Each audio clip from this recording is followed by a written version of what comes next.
Cada vez que acá hablamos de sanciones sobre el tema del salario, el tema de las consecuencias de la situación económica que hoy vive el país, la audiencia dice, es que no es el bloqueo, es el saqueo. La percepción del ciudadano, y sobre todo en esta coyuntura de 2023, donde hablamos de un escándalo de corrupción que al sol de hoy no sabemos cuál es el alcance. Algunos hablan de 16.000 millones, otros hablan de 8.000. Hoy no hay una cifra oficial respecto a cuál es el alcance de la trama de corrupción PDVSA Cripto y que terminó en la alcaldía de Baruta también de alguna manera viéndose involucrado. Pero lo cierto es que la percepción del ciudadano es que las sanciones no tienen un impacto en la economía, que las sanciones no son el problema, que el problema es un gobierno que se robó el dinero, un gobierno que no supo administrar el país. Yo no voy a defender para nada ninguna trama de corrupción. Eso me parece algo terrible, en contra de la transparencia, atenta contra la economía de los venezolanos, contra el bolsillo de todos nosotros. Yo no sé tampoco la cifra, como tú dices, porque tampoco ha sido una cosa... Nunca se publicó. Nunca se publicó, pero no sé si son 3.000 millones o son 30.000 millones de dólares lo que se cogieron. Fatal eso que se hizo, fatal lo que se ha hecho históricamente en ese sentido también en Venezuela, sea quien sea. Sea oficialista, sea de la Cuarta República, sea de la que va a venir, no sé. Eso no se puede justificar. Pero le digo una cuestión, pónganse en el peor de las circunstancias, le digo a la audiencia, de que esa trama de corrupción recientemente desmontada se haya cogido 30.000 millones de dólares para una cifra. El otro día nos dimos la tarea con un grupo de economistas de cuantificar cuánto se ha dejado de percibir, cuánto se ha dejado de percibir por ingresos de petroleros desde el 2017 por motivo de las sanciones. ¿A qué me refiero? Tú agarras las sanciones que han producido fundamentalmente dificultades para invertir, de manera que se ha reducido la producción y precios de descuento de nuestro petróleo afuera. Solamente por precios de descuento. Por precios de descuento del petróleo, porque tenemos que vender afuera. Si el petróleo cuesta, para que tengan la gente idea, $70 por barril, nosotros tenemos que vender a 40, pero como mucho. Ahorita menos porque estamos compitiendo con el petróleo ruso también sancionado. Para que tengan una idea la gente, desde el 2017 para acá hemos dejado de percibir 230.000 millones de dólares por motivo de las sanciones. El país me refiero a la nación, no me refiero al gobierno del señor Maduro, nada, me refiero a usted y a mí que estamos aquí, que nos estamos viendo. Que somos dueños del petróleo, que somos dueños de Venezuela. De esa riqueza. Si esos reales se los cogen, bueno, no tienen perdón de Dios que se los coja, pero definitivamente esos reales no se produjeron. Y no se produjeron fundamentalmente porque estamos sancionados por los Estados Unidos. Y no está sancionado el gobierno, no está sancionado Maduro. Ellos estarán sancionados a título individual. Claro, de una manera diferente. De las 900 y pico sanciones, 760 sanciones, Carlos, son contra la gente que nos está viendo, contra ti, contra mí. Contra la gente que no hacemos política, sino que andamos por ahí en dos paticas en la calle. 760 y pico sanciones son contra todos los ciudadanos de Venezuela, porque son contra el país. Entonces tenemos bloqueo financiero que nos impiden hacer cualquier tipo de operación de comercio internacional de forma abierta. Por lo tanto, sacar cosas y meter cosas a Venezuela es carísimo, porque las tenemos que sacar a descuento, o sea, mucho más baratas de las que son, y tenemos que meterlas mucho más caras de lo que cuestan. ¿Okay? Pero aparte de estar aislados financieramente, estamos bloqueados. ¿Qué quiere decir? Que si yo quiero hacer negocios con un mexicano, no digo con un gringo, porque estamos bloqueados por los Estados Unidos, ¿no? Con un mexicano, con un colombiano, esa persona que hace negocios con nosotros puede ser sujeto de sanciones por parte de los Estados Unidos. Entonces, ¿quién va a querer hacer negocios contigo? La gente sale disparada, solamente los chinos, los indios, no sé qué, están bien lejos por allá, son los que nos compran cosas, pues saben que están bien lejos del brazo americano. Claro. Entonces, las sanciones no nos han beneficiado.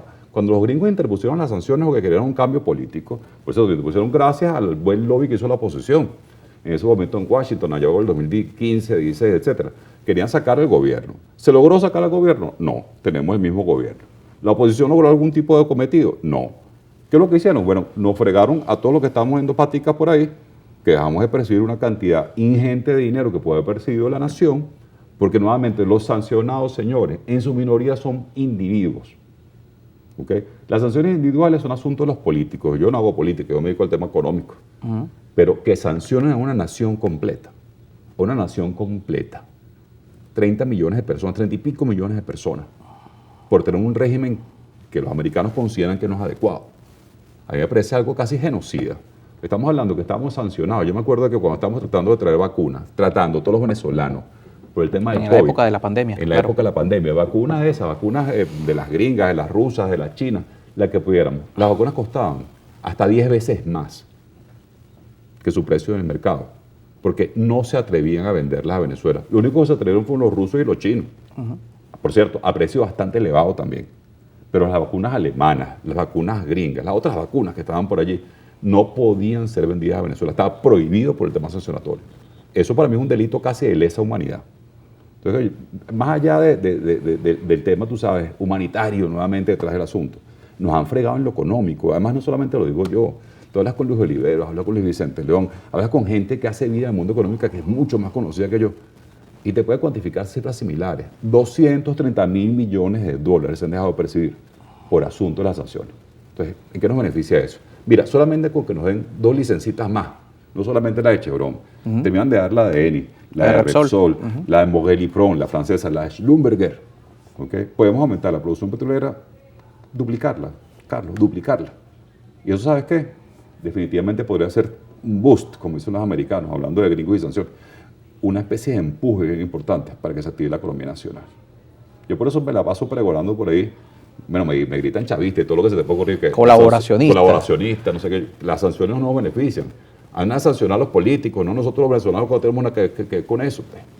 Vamos a revisar la participación de la audiencia en las redes sociales. Oscar Doval está con nosotros, consultor financiero, hoy en estudio. 0412-700-7606, 0412-700-7606. Comenzamos con el Estado Lara, nos escribe Eduardo Colmenares desde Cubiro. Feliz tardes, es el profesor Eduardo Colmenares. La producción de petróleo disminuyó notablemente. ¿A qué se debe y qué soluciones están aplicando? Ya más o menos lo explicaba. Sí. También por acá Julio Atías desde Montalbán, en el estado Carabobo. Buenas tardes. Según los expertos, el país acumula una inflación de 100% en el primer semestre de 2023. Ahora bien, ¿qué indica esto? ¿Que el proceso inflacionario persiste a pesar de los esfuerzos del gobierno por anclar el tipo de cambio? Sí, es así. El proceso inflacionario y además devaluativo ligado a él persiste. Con todos los esfuerzos del gobierno, por ciertamente, anclar el tipo de cambio y controlar la inflación a través de disciplina fiscal, han tenido que hacer expansiones. O sea, sacar dinero a la calle sin tener respaldo, ¿okay? Suficiente como para que el dinero sea orgánico. Porque como tenemos un aparato productivo nacional que pueda darle valor a ese dinero que está en la calle. Pero ¿podemos hablar nuevamente de hiperinflación no, o todavía nada, no? Para nada. Hilario Guanipa nos escribe desde Punto Fijo, en el estado de Falcón. Las sanciones no son contra Venezuela, las sanciones son contra los funcionarios del gobierno y el gobierno tiene engañado al país. Mi querido amigo, temo contradecirlo. Vaya y métase usted mismo en la página de la OFAC, que es el organismo que nos sanciona, porque de 900 y largas sanciones, solamente 200 son contra los políticos de Venezuela. 763, para ser exactos, son contra la nación. Son contra usted, mi querido amigo Guanipa, y contra mí. Jorge Fernández nos escribe desde Barquisimeto, en el estado Lara. Soy el señor Jorge Fernández, estoy viendo el programa con el invitado. Pregúntale si ellos viven la misma crisis que vivimos hoy los venezolanos, que vivimos con un sueldo mínimo, y si él es consultor económico, que nos diga qué se puede hacer con aquellos que se llevaron lo que se llevó Juan Guaidó y su combo. ¿Dónde está ese dinero? Saludos. Yo también quisiera saber dónde está el dinero de Juan Guaidó, de su combo y de todo el mundo que se ha robado plata en este país.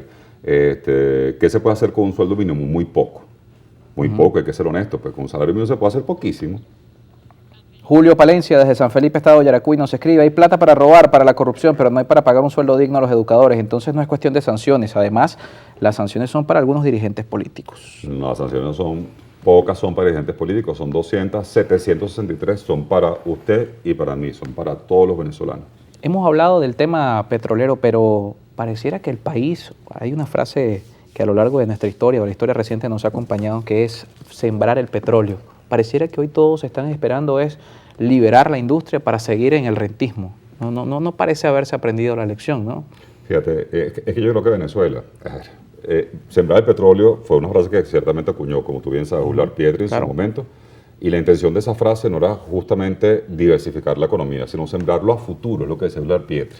Es interesante escuchar y retorcer un poco la palabra de Ular Pietri, que fue definitivamente un hombre, un intelectual pues, de lo más interesante que tuvo Venezuela, lo más connotado. Ular Pietri lo que decía es sembrarlo a través de educación y formación de la ciudadanía. Y en ese momento, más que diversificación económica, se refería a eso. Individuos preparados, venezolanos preparados, podían garantizar, en teoría, mayor responsabilidad en el manejo de los dineros del Estado. Hoy en día los países se especializan por sectores. Pongo el ejemplo de Noruega, que es el país que también produce petróleo, por cierto. Es un productor de petróleo, es el país con mayores reservas internacionales en cifras absolutas del mundo. Tiene 5 millones de habitantes y tiene reales para repartir incluso a los Estados Unidos si quisiera. Tiene unas reservas más casi del mismo nivel de los Estados Unidos, siendo un país chiquitico. ¿Qué es lo que hizo Noruega? Se puso a inventar con ese frigolerón donde viven y no vale. Lo que tienen son renos y nieve en esa broma. Lo que hacen es producir petróleo, cartón, ¿okay? Y explotan otros minerales. Pero sigue siendo un país de sector primario. ¿Qué es lo que pasa? Se ha dedicado a que la economía la energía vaya mutando de energía fósil a energía no fósil. ¿Qué quiero decir con esto? Que el mismo dinero procedente del petróleo, aparte de invertirlo en el bienestar de la nación, educación, salud, vivienda, etc. Es un Estado socialista, por cierto, un Estado socialista por constitución. Lo que ha hecho es irlo mutando a generación de energía eólica, ¿ok? Y energía hidráulica. Energía generada por agua y energía generada por aire, ¿ok? Se han dedicado a ser grandes productores de energía, nuevamente no fósil, para su consumo ante todo y también para la exportación en los países escandinavos. Y casi todo el petróleo que producen se lo enchufan al resto del mundo. Poco consumen ellos el petróleo que producen, cosa interesantísima. Es un país que está orientado al ahorro y a invertir en programas justamente de sustentabilidad. Sustentabilidad ante todo de su gente. Claro. Pero es aplicable, es un modelo exportable a... Tú ves lo que pasó tras la Segunda Guerra Mundial en Noruega, que era un país además con una cantidad de conflictividad en el siglo XIX, que apenas se independizó en 1905, 8, no me acuerdo cuándo fue, a principios del siglo XX. Chicos, ellos tuvieron un régimen con un solo mandatario que duró 25 años. Claro, el tipo lo que hizo fue hacer un plan de desarrollo económico y social del país casi a 100 años. No le dio tiempo de verlo, porque se murió en el camino. Pero sentó las bases de una vista a futuro de una Noruega próspera, de manera que los recursos que tenían en el subsuelo, minerales, todas las riquezas que tienen, que es agua y minerales, no es mucho más que eso. Digo, es un país que una friolera espantosa y tiene 4 renos por allá dando vueltas y poquita gente. ¿Qué hicieron? Los invirtieron fundamentalmente en formación de su gente, en bienestar de su gente y ahorraron. No es para todavía siguen siendo muy austeros.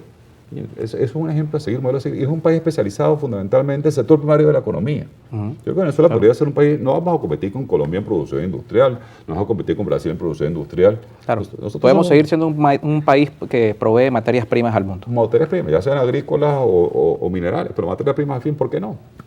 Muchísimas gracias por acompañarnos esta tarde. Óscar Doval con nosotros, consultor financiero del Grupo MUR, Grupo San Francisco. Hacemos una pausa y al regreso vamos a hablar de política. Francisco Umbría va a estar con nosotros en estudio, representante de Acción Democrática, secretario de Acción Democrática en el Estado Falcón. Hacemos una pausa y recuerden nuestras redes, @EnContextoPiso y @CarlosPeñalosa.